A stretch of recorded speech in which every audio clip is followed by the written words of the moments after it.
At medyo naayos na. Okay. Karaw nito, maganda po ang ating pagsalakay kasi ito po may kinalaman po sa ating pananampalatayang pinaniniwalaan. No? At ang gagamitin po ito ay si Amang Abraham. Tingnan natin. Ang bawat Abrahamic religion na tinatawag, tatlo po yan. Pag sinabing Abrahamic religion, nagsimula po yan sa paniniwalang si Abraham ang tinawag ng Diyos para magkaroon ng pananampalataya. Una po ay ang mga Hudyo, Abraham po yan, sa kanya talaga nagaling. Dahil ang pangalan po dati ni ay Abraham po ang pangalan niya. Abraham. So pinilitan, ginawang Abraham. Naging sabihin, dadami. Will become father of many nations. So sumunod po dyan, Abrahamic ay yung tinatawag natin Christianity. Yan. Yung po tayo doon. Kasama po tayo. At yung pangatlo po ay ang Islam. Abrahamic religion din po yung Islam. So yung mga tatlong yan, tusin magkakapatid, nag-iba lang ng kanilang pagkilala. Kaya sa araw na ito, dito na tayo sa chapter 4. Sabi dito mga kapatid sa verse 1 ng Romans, tungkol naman kay Abraham na ating ninuno. Yun ang sabi. Ano ang kanyang karanasan tungkol sa bagay na ito? Ano ang kanyang karanasan tungkol sa mga bagay na ito? Sa di tayo manalangin na kinang Diyos, maraming salamat sa biyaya mo sa amin. Kabayan po ninyo kami at pagpalain. Dalangin namin patuloy mong pagtuturo, pagpapaunawa, pagpapatibay ng aming pananalig. Salamat sa pagkakataong muli kami makapaglingkod at pagbigay ng kalakasan sa isa't isa sa aming pong presensya bilang katawan ng aming Panginoon sa Kristo. Bless us in Jesus' name. Amen and amen.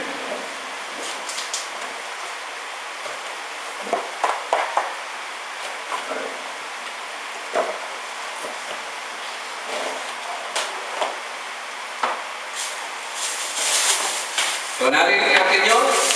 Ang aalamin daw natin, yung karanasan.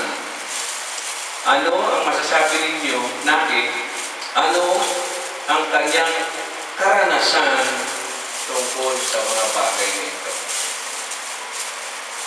Ito ay isang pagbubukas isip na pananampalataya, hindi lang basta-basta yung paniniwala. Hindi lang po yung basta-basta pananalig. May kalakip itong karanasan. Sa English, lama pala. Ano sa English? Yung may English Bible. Pakibasa na sa English. Verse 4:1. Medyo naano itong ating cinematic. Sa English. Ito yung ating Bible pala.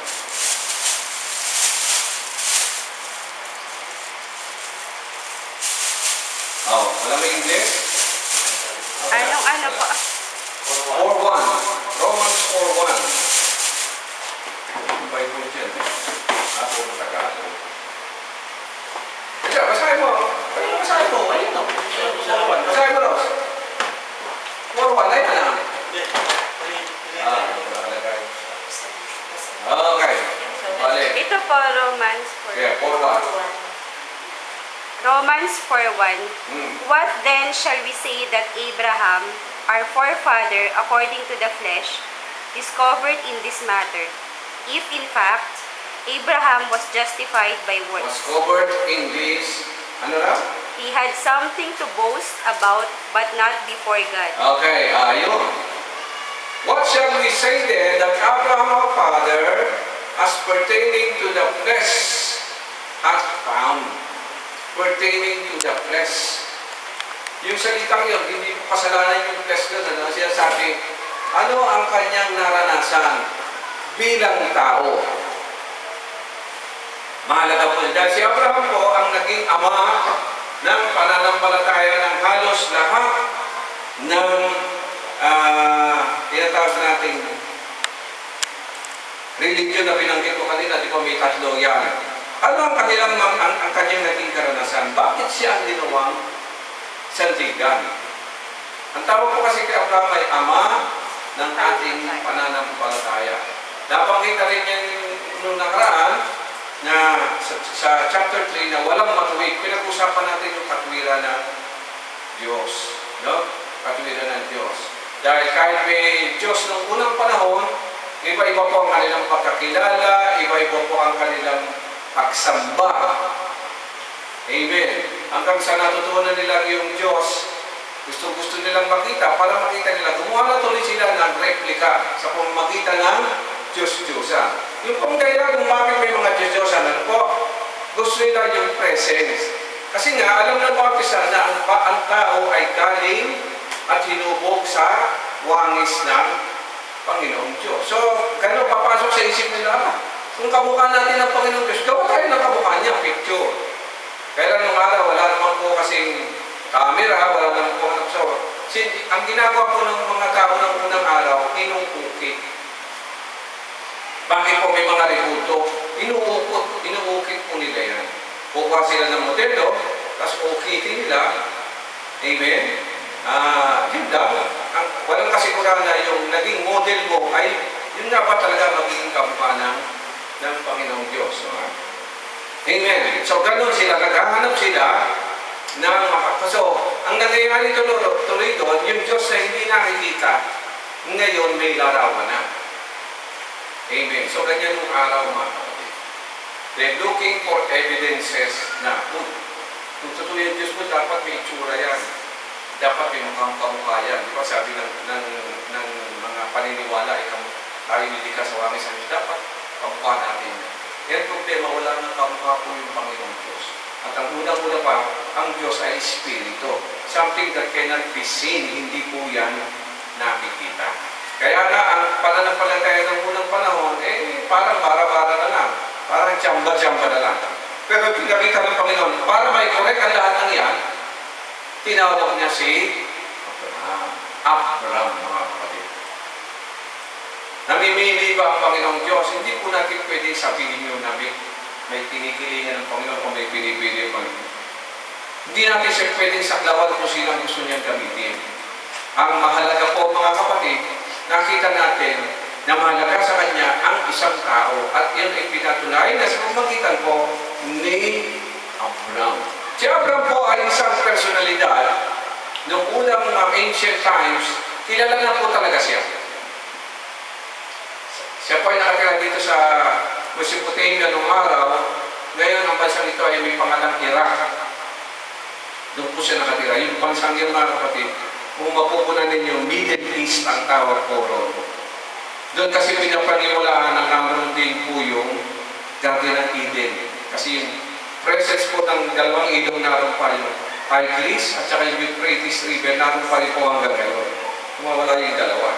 Buti na lang wala yung dalawa. Dahil kung nandun yung dalawa, at sabi ng Biblia na sa gitna siya ng apat na ilog, palagi ko makakagulo sa lugar na yun. So, hindi yun ang pinili ng Panginoon. So, ang kinuha na lang yun, yung medyo malapit doon, nakilala natin sa kay Abraham. At nakita natin, mga kapatid, ang sabi nito, mga kapatid, ang tanong, ano ang kanyang karanasan? Regarding to the flesh, sa kanyang pagiging tao, ano ang kanyang buhay? Gusto ko lang sabihin sa atin, mga kapatid, na si Abraham po ay hindi ordinaryong tao matutusin. Hindi ko rin pwedeng sabihin na siya ay isang makasalanan. No? Kasi di ba, atin ang pinipili mga makasalanan. Pero dito makikita nyo, si Abraham, sa tingin ko lang, mga kapatid, sa analysis ko lang, hindi ang pipiliin ng Diyos kung yun ay para-parang tao. Ang duda ko dyan, si Abraham noon pa, nakakaunawa siya na meron talagang totoong Diyos. Yan ang isa sa sandigan ng paghanap ng tunay na pananampalataya. You have to believe that there is one true God. Hindi Trinitarian, hindi oneness, kasuluhin na, hindi walang gano'n. Kundi sa puso mo, isip mo, sa buong pagkatao, alam mo na may pinanggalingan kang Diyos.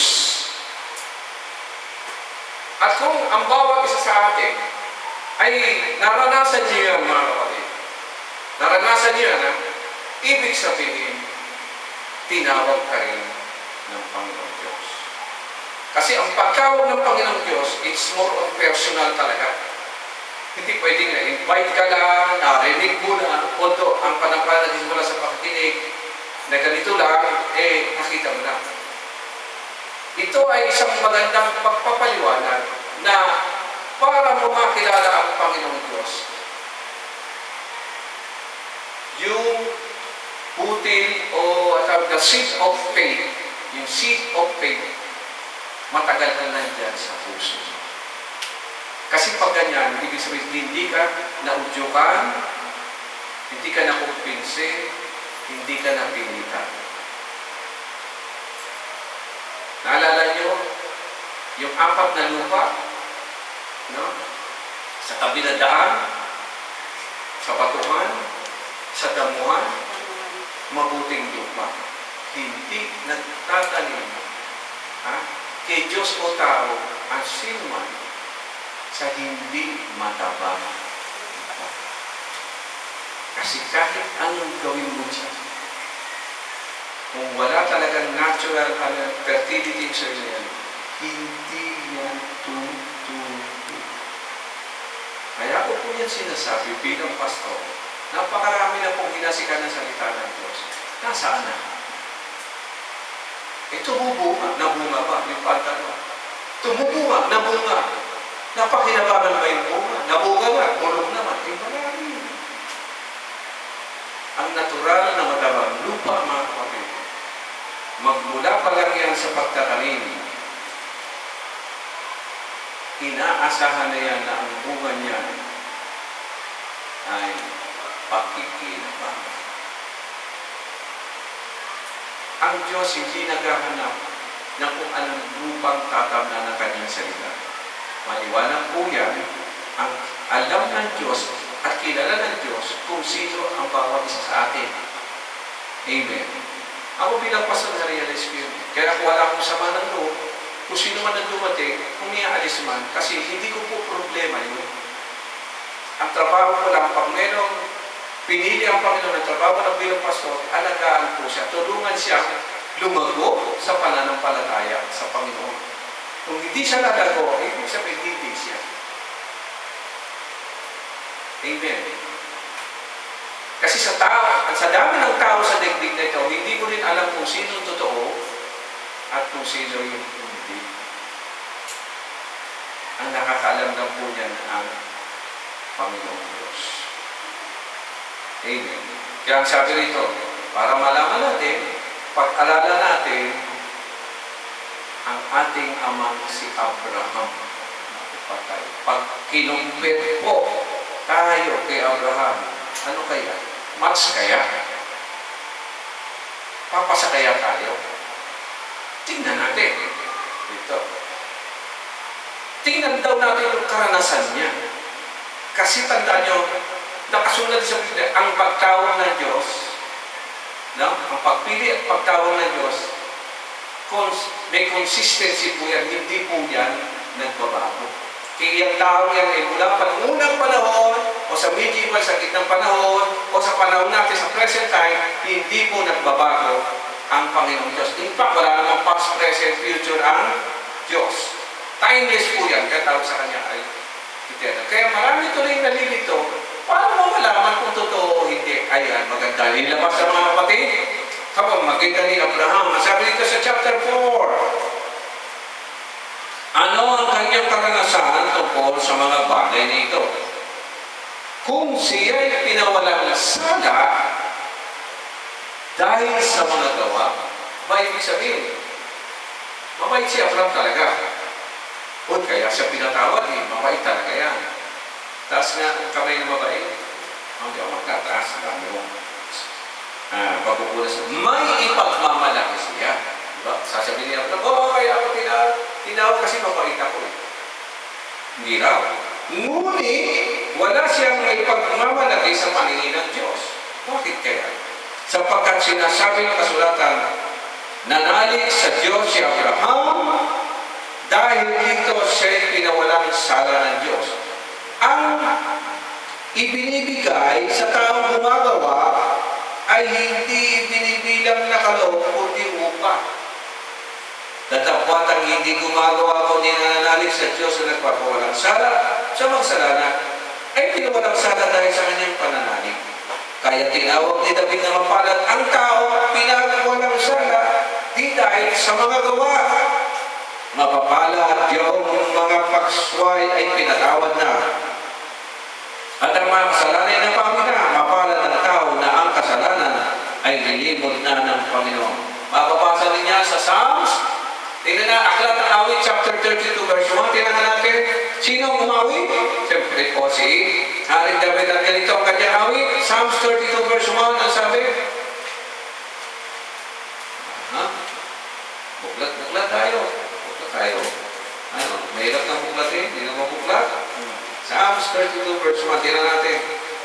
Ito ay na-realize ni Haring David. Sino si Haring David? Nabanggit natin nung nakaraan, isa rin po siya. Pinili na Diyos, pero nakasabi.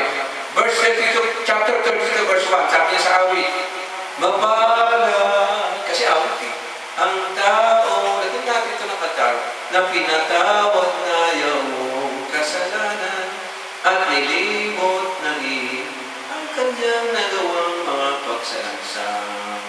Mapalad ang tao sa harap ni Yahweh ay di naparatanga, dahilan na siya ay di nagkasala at hindi naligtas. Ito, may dalawang bagay na maaaring mangyari sa iyo. You miss, nagkasala. Amen? Yung pangalawa, maganda yun. Ano yung pangalawa? Ano yung pangalawa? Pinatawad. Ha? Dito sa pinasa natin. Dahil lang siya hindi nagkasala, o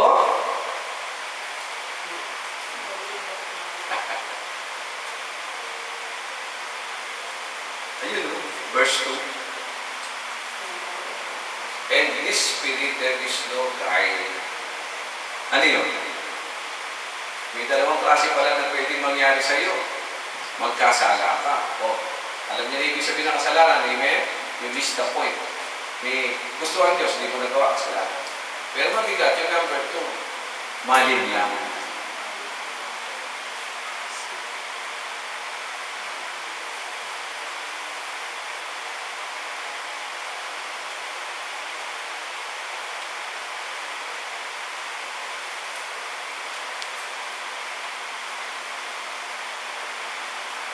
Kambal po yan, ano? Kasi nangyari po yan kay Eva, kay Adan, at kay Eva. Kaya sila nagkasala na yun lang. Wala naman pong Bachelor of Science in panlilinlangan o sa eskwela. Wala pong ganyan. Wala pong nagtuturo ng panlilinlang. Pero bakit ang daming doctorate niyan, mga kapatid? Ang gagaling sa panlalaman. Paano hindi masasabi mo na marami pa rin nadunan? So ito ang dalawang bagay na nakita ko dito, mga kapatid, na dapat na ingatan ng bawat isa sa atin. Yung maling lang ka, yung maloko ka. Sa panahon natin, nalulupot ako, maraming Kristiyano pa rin ang nalulupot. Ang nalilinlang. Ako ba, bakit ganon? Pag ikaw ay nasa Panginoong Diyos na, hindi ka na pwedeng maloko. Bakit? Ang bawat nasa Panginoong Diyos, nasa katotohanan. Pag sinabing nasa katotohanan, fix na yun na yun eh. Pag lumabas ka doon, ibig sabihin naloko ka na, nalinlang na. Ito ang isa sa palatandaan, ayon sa batas ng Diyos ganito po, at sana man sa puso niyo sa isip. Ang sabi doon, ang salita ko, hindi pwedeng dagdagan. Tandaan niya na, hindi pwedeng bawasan. Eksakto lang mo. Ito lang yan. Kaya pag nakakarinig kayo, parang dagdag, ako, umalis na kayo dyan. O kaya naman, narinig niyo para na magkulang yung sinabi niya, lumayas na rin kayo dyan. Sapagkat ang kasunod niya, pandinig lang. Like for example, ito napakit ko na rin kanina habang kami nagpapyan. Paano naloko si Eva agad? Basic. Dinagdagan ni Satanas, ng ahas, yung hindi naman sinabi ng Diyos. Ano sabi ito? Bang ganito, di ba? Anong sabi ng demonyo? Hindi totoo yan. Ano daw ang hindi totoo? Totoo yan, pag kinain nyo yan, magiging katulad kayo ng Diyos. Sinabi ba ng Diyos yun? That's a lie. Kasi basically, hindi natin pwedeng sabihin na kapantay natin ang Panginoon Diyos. Siya yung lumin lang, siya yung naglalang, tayo yun, yan na lang. Paano kayo naging pantay?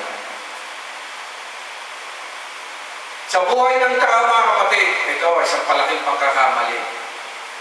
Pwede mo buong pantayan ng tatay at mga magulang ng isang anak? Kahit anong gawin natin, hindi mo pwedeng pantayan ang magulang mo. Alin, kung graduate ka ng college, higit ka pa sa magulang mo, hindi pwede yun. Kasi pag ginawa mo yun, magiging suwain ka ng anak. Ikaw na ngayon ang authority, yung marami kang gumagawa niya sa daigdig nito, napakarami po. We can never outweigh, o hindi natin pwedeng higita ng karunungan ng magulang. Kaya kanya napalaki ng ganyan, matalino siya.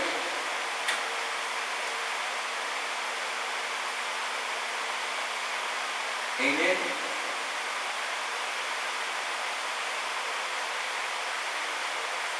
Kaya nga,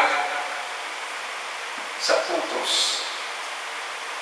pagkatapos doon sa 10 Commandments, doon sa 4 patungkol sa Diyos, ano sumunod? Yung 5 commandment. Mahalin mo o igalang mo ang iyong ama at ina, hahaba ang iyong buhay. We can never, huwag mong balik na rin. Magulang, igalang mo ang iyong mga anak.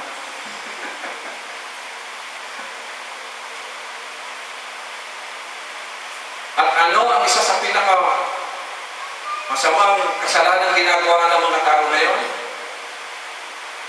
Walang respeto sa magulang. At kapag ang bata o ang sino man ay walang respeto sa magulang, kung hindi niya nirespeto yung magulang, hindi niya nirespeto ng kahit na sino niya, kahit gobyerno pa, hindi niya matutunan. Pero kung sa tahanan pa lang natutunan niyang mahalin ng kanyang magulang, respeto o igalang, pagtuunan ng panahon, di ba?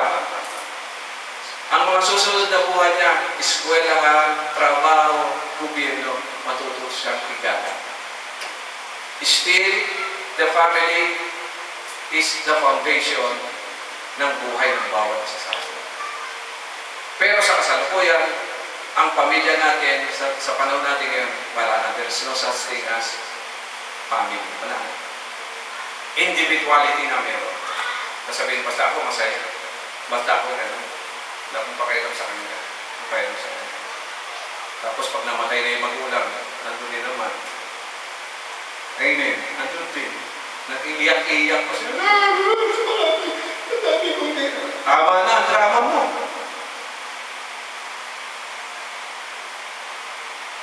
Ano ang tawag natin kay Abraham?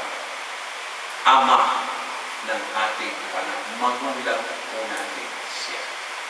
Do not expect na kaya natin ikitan ang ginawa ni Abraham. Ang ano na sa atin, sapat na tularan mo. Amen? Pag-aralan mo ang nangyari sa kanyang buhay. At ano ang sabi dito mga kapatid? Pinawalang sala basta dahil sa'yo mabait o walang hindi. On the part of Abraham, sa madaling salita, si Abraham ay matalinong tao. Nakakaunawa siya at nakaintindi. At ang lahat ng bagay, ibinabalik sa Diyos na may dalang sa kanya. Kasi pag sinabi mo rito, pinawalang sala sa dahil sa kanyang mga gawa, ang ibig sabihin, Diyos yan.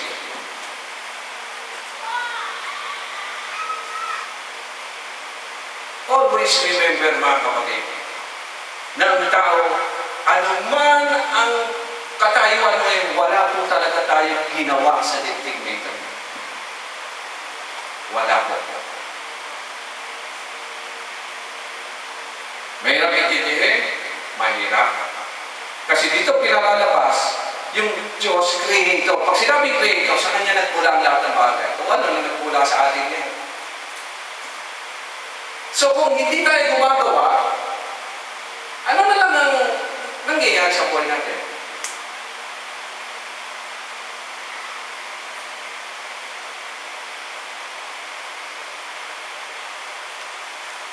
Ano ginagawa natin? Static. Ha? Sumusunod? Okay, maganda yun. Ano pa? Yung mga eskola, parang mga eskola na naman tayo, di ba? Ano na lang, kung hindi tayo, wala pala tayong ginagawa, eh anong papel natin sa daigdig nito? Tama yung sinabi nyo, ay sumunod, medyo, hindi siya number one, medyo dito ko sa sala. Ante, ha? Wala pa rin. Ako naman, pastor, graduate ako ng 4 years course, bachelor degree. Graduate ako ng nursing, graduate ako, sasabihin mo, wala akong ginawa. Mamaya, mahalawin natin. Ako rin, graduate na ganyan. Siya, graduate siya. Dapat kayo, iba-iba ng ganyan. Ibig sabihin, kayo may gawa niya.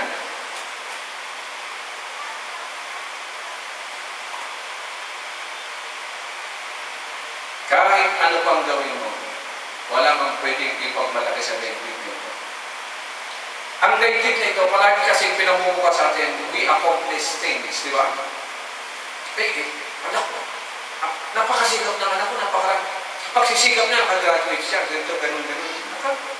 Akala mo lang yan, pero pag pinag-aralan mo ang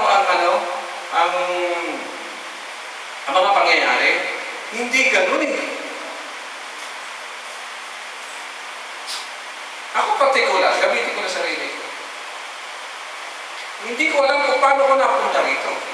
Pero kumikilos ako ng panahon yun. Kumikilos ka, pero parang may nagdidirect sa'yo. Tatanungin kita direct systematic, anong gusto mong course ba talaga? Ha? IT. O anong course mo? Kinuha? Ha? Ang lapit, di ba? Education, ay gusto pala niya IT. Ano siya napunta riyan? Ha? Sabi ng mama mo. May nagdidirect eh. Kasi naman maliit pa tayo. Anong ganito mo paglaki? Wala na akong ina kundi piloto. Gusto mo maging piloto, ikaw paglaki. Ano gusto mo? Ha? Anong gusto mo? Ano ba? Mekaniko talaga ang gusto mo? Maliit ka ba? Oo. Si Gile na yan sabi. Gile, ano gusto mo paglaki? Pulis. Kasi nung maliit pa sweldo niya, maganda-ganda na. Ante, kaya nung maliit, anong gusto niyo? Sekretary. Christine, ikaw, kung tinatanong ka, yung bang trabaho mo ngayon, ginusto mo yung araw? Hindi ano? Ano ba gusto mo? Kumain? Journalist or lawyer? Journalist. Di ba ganun? Eh bakit pag gano'n? Parang may gumagay. Kaya nga, alam niyo kaya nagsasalita na gano'n? Siyempre nag-mature na naman. Pinag-aaralan ko rin. Kapag ikaw ay nasa Panginoong Diyos, always remember na ang galaw ng buhay mo, guided ng Panginoong Diyos. Kala mo doon ka, hindi sabi ng Diyos dito ka. At umayaw ka man ang umayaw, doon ka rin, mag-compromise. Ako may lang beses ko na sinabi kay Kapitan, hindi po pwede sa barangay. Nasaan ako? Nandun din ako. Now, I started to realize na nandun ako. Kaya pala ako din na lang ito. Kailangan, may mission ka dun. So, wala talagang maliligtas kung sa sarili mo lang gawa yun. Mo ibabase ang buhay mo at pananampalataya, walang mangyayari. There is always a God na dapat unang-una ko aminin na siya ay creator, may gawa sa iyo, kahit ang buhay mo ngayon nasa kasalit sa Kanya. Eh, paano kung malalaman kung ano gusto niya? Kaya nga po, meron tinatawag sa ating prayer. Pakikipag-liig, pakikipag-usap sa ating Panginoong Diyos. I believe that Abraham was a prayerful man. Paano mo nalaman, Pastor? Paano nalaman? Eh, sabi lang ng Panginoon, Abraham, umalis ka dyan. Anong ginawa ni Abraham? Sumunod. Umalis nga.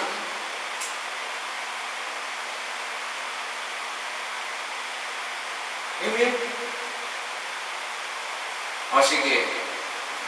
Life. Nanganalangin ka, magkaroon ka ng sasakyan. Diba? Sasakyan. Yun ang panalangin mo. Amen. May kumatok. Tawag ko. Sino po kayo? Nagtitinda po ako ng appliances. Harapin mo. Di ba? Hindi po, meron na po kami yan. Pero